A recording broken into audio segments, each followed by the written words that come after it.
સુરત શહેરના રાંદેર વિસ્તારમાં કબૂતરખાના પાસે અલમીન એપાર્ટમેન્ટની સામે ઘરમાં થયેલ ગરફોડ ચોરીના આરોપીને શોધવા માટે રાંદેર પોલીસ સ્ટેશનના માણસોને અંગત બાતમી મળી કે ઘરફોડ ચોરીના દાગીના લઈને કોઝવે પાસેથી બે આરોપીઓ પસાર થનાર છે।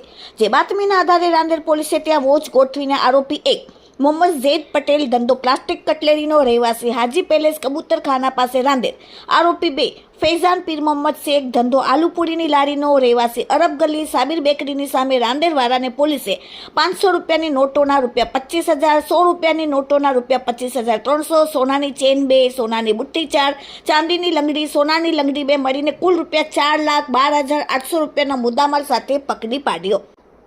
પોલીસે સીસીટીવી ફૂટેજના આધારે અને પકડાયેલ બંને આરોપીઓની કડકાઈથી પૂછપરછ કરતા ત્રીજો આરોપી ફૈયાઝ ફારૂક ખાન પઠાર ઉંમર 19 રહેવાસી બરફનું કારખાનું રાંદેર બસ સ્ટોપ પાસે રાંદેર સુરતવાળાને ઝડપ્યો અને સાથે એક કાયદાના સંઘર્ષમાં આવેલ બાળ કિશોરને પોલીસે ઝડપીને કાયદેસરની કાર્યવાહી કરી। Bureau report, daily India TV. તારીખ 27-28 ફેબ્રુઆરી 2026ની રાત્રે રાંદેર પોલીસ સ્ટેશન વિસ્તારમાં ડૉક્ટર હિરેન શાહના બંધ મકાનમાં એક ઘરફોડ ચોરીની ઘટના બનેલ। સુરત શહેરના માનનીય પોલીસ કમિશનર સાહેબ દ્વારા કોઈપણ પ્રકારના ગુના બને તો તેના ડિટેક્શન માટે અવારનવાર સૂચના અને માર્ગદર્શન આપવામાં આવે છે।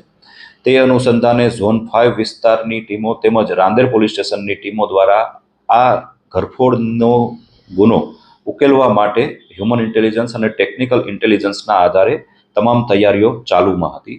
એ દરમિયાન હ્યુમન ઇન્ટેલિજન્સના આધારે પોલીસને બાતમી મળેલ કે રાંદેર કોઝવે તરફ શકમંદ ઈસમો ચોરીનો સામાન લઈ અને વેચવા માટે જનાર છે। આ બાબતની માહિતી મળતા પોલીસની ટીમ વોચમાં હતી અને બે શકમંદ ઈસમો પકડાઈ ગયેલ, જેની પૂછપરછ કરતા 27 અને 28મી રાત્રિ દરમિયાન ઘરફોડ કરેલ હોવાનું જાણવા મળેલ। આ બંનેની આરોપીની ધરપકડ કરવામાં આવેલ અને તેની સાથે જોડાયેલ અન્ય આરોપીઓ બે સામેલ હતા તેવી હકીકત જાણવા મળતા બંને આરોપીઓની પણ ધરપકડ કરવામાં આવેલ છે। કુલ 4 આરોપી દ્વારા આ ઘરફોડની ઘટના બનાવવામાં કરેલી। નોંધનીય બાબત એ છે કે 27 અને 28ની રાત્રે ઘરફોડ ચોરીને અંજામ આપેલો। ત્યારબાદ આરોપીઓને ધ્યાન પર આવતા, ઘર તો બંધ જ હતું પરંતુ આરોપીઓને ધ્યાન પર આવતા સીસીટીવી ત્યાં લાગેલ હોવાની ઘટના જાણવા મળેલ અને તાત્કાલિક એ લોકો સીસીટીવી તોડવા માટે પણ પહોંચી ગયેલ, પરંતુ પોલીસની સતર્કતા અને હ્યુમન ઇન્ટેલિજન્સ સોર્સ દ્વારા આ જે ઘરફોડ ચોરી છે તેને ઉકેલવામાં આવેલ છે અને તમામ મુદ્દામાલ 4,12,000નો આરોપીઓ પાસેથી રિકવર કરવામાં આવેલ છે।